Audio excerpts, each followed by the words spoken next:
ስለ ልጅቷ በጣም ማወቅ የፈለግከው? እኔ ሁልጊዜም ከተበደሉት ጎን ነኝ። የተበደለ ሰው በጣም ወዳለሁ። ለዛ ነው። ሱስ ልክ ነው። ብሩክም እንዳንተ ነው። እና ምንም ፎቶ ግን መቼም አንለያይም አይደል? እኔና አንቺን የሚለየን ሞት ብቻ ነው። የሆኑ የማላውቃቸው ሰዎች እየተከታተሉኝ ነው። ማሪዋ ፈርተሽ እንዳይሆን አለሁልሽ። ሰጋ ሞት ራሱ ቢመጣ እንኳን እኔ አድንሻለሁ። ከሞትም ታድነኛለህ? አይደለም ከሰው ከሞት አድንሻለሁ። የኔ ውድ ምንድን ነው? ታውቀዋለህ እንዴ? አዎ አውቀዋለሁ። ከብዙ ዓመታት በፊት አውቀዋለሁ።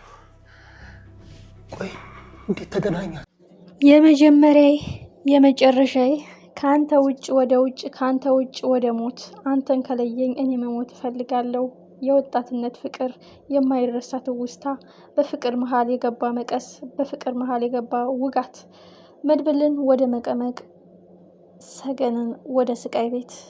ሰገን ነው ስሟ ብሎ ቢጠይቀው ምን አለ? ሰገን ነው ስሟ ብሎ ቢነግረው ምን አለ? መድብል እሱን እንደዚህ ሲያየደነገጠ ሰገን ሙታለች የተባለችው ተቀብራ መቃብሯ ላይ ሄዶ የሚያለቅሰው መድብል፣ ልቡ የተቀበረው መድብል፣ በእሷ ፍቅር ተንገብግቦ ተቃጥሎ ሳልደርስልሽ ሳላድንሽ ቃል የገባሁልሽን ቃልሽን በላሁኝ ለአንቺ ሳልደርስ እያለ በጸጸት የሚገርፈው መድብል አሁን ግን ደርሶላታል። ስሟ ሰገን ነው፣ የታገተች ሴት አለ ብሎ ቢነግረው ምን አለ? እጅግ የሚያሳዝነው ልብ አንጠልጣዩ የመድብል ታሪክ የሉላና የሞገስ ታሪክ ተደገመ። በፍቅር መሃል መቀስ ገብቶ በፍቅር መሃል ረመጥ ገብቶ ሁለቱን ሲለበልብ የከረመ የዘላለም ጸጸት።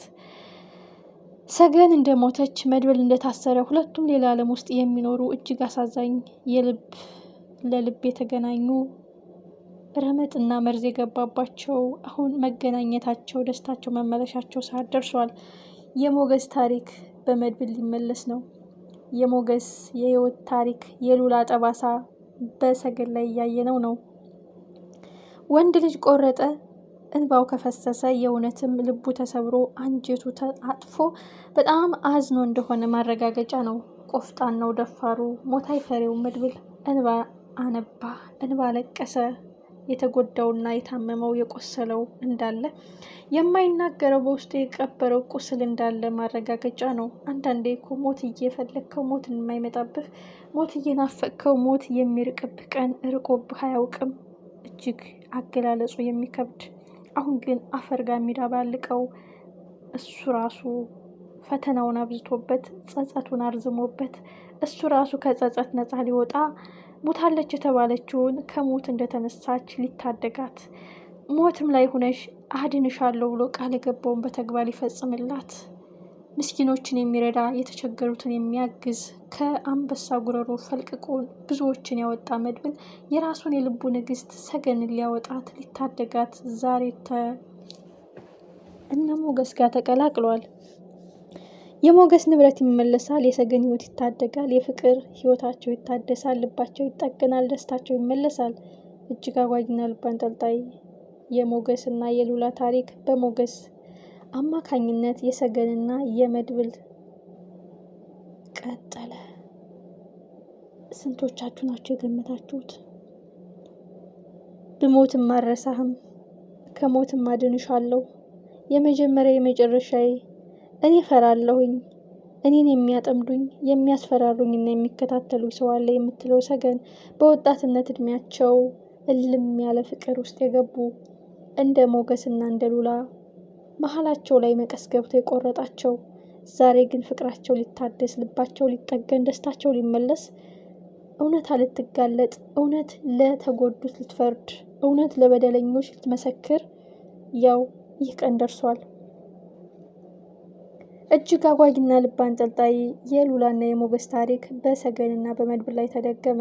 መናገር የማይፈልገው ሁሉም የራሱ ቁስል አለው። ማውራት የማይፈልገው ሁሉም የራሱ ህመም አለው። የጊዜ ጉዳይ ነው እንጂ ማንነቱን አፋጠን እንጠይቀዋለን። አንበሳ ከፊቱ ስጋ ቆርጠን መውሰድ ሳይሆን ስጋውን በመርዝ ለውሰን ማጉረስ ነው። ይህ ማለት ሴት እንደሚወድና ሚስቶቻችሁን አቅፌ ልተኛ እንደሚል ስለነገርከኝ እናጠምደዋለን። ግድ የለም አረመኔ ሰው በላ ወሬ ጨካኝ ጭራቅነት የማይገልጸው እሱ ቤት ገብተህ በህይወት ከወጣህ ፈጣሪ እድልህን እጥፍ እጥፍ አድርጎ ነገ ተስፋህን አለምልሞ ሊጠብቅህ ነው። አረመኔ ምሕረትና ርኅራኄ የሌለው ከሱ ቤት ገብተህ ከወጣህ ለማመን ከብዶኛል ያለው መድብል ከሱ በላይ ደፋርና ቆራጥ ሞት አይፈሬው መድብል እንዲህ ብሎ ከተናገረ የሰውየውን ጨካኝነት እያየን ነው።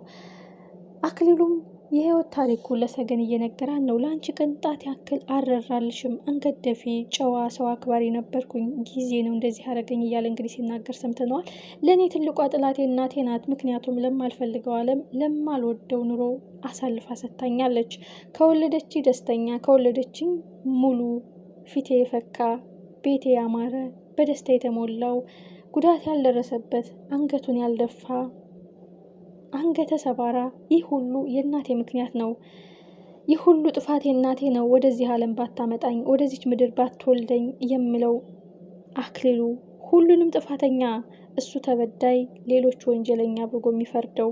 በእርግጥ ሁሉም ሰው የራሱ ቁስልና ታሪክ አለው። ግን በዚህ ነው ያልክ አረመኔና ጨካኝ ህይወት ታሪክ አሳልፎ በሰዎች ላይ ጨካኛውን በሴት ላይ ጨካኝ የሆነው ለማንም ርኅራሄና ምሕረት የለኝም። ሰገን የማዝንላትና የምራራላት ይመስላታል። ግን ምንም አይነት ርኅራሄና ምሕረት የለኝም።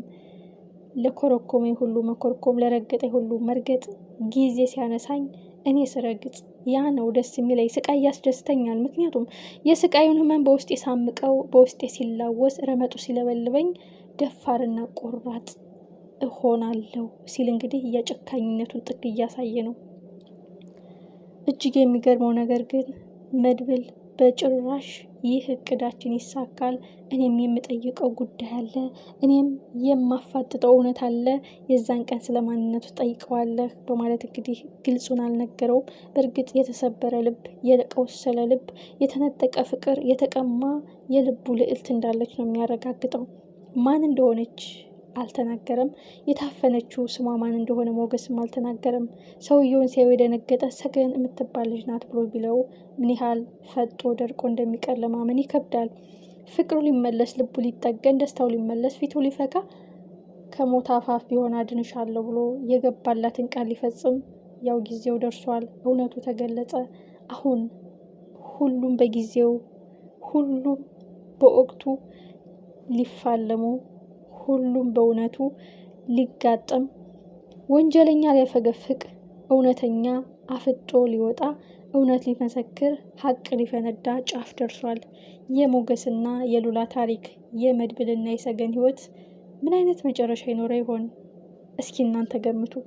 አክሊሉና መድብል ሲገናኙ ዋው ለማመን የሚከብድ ነው።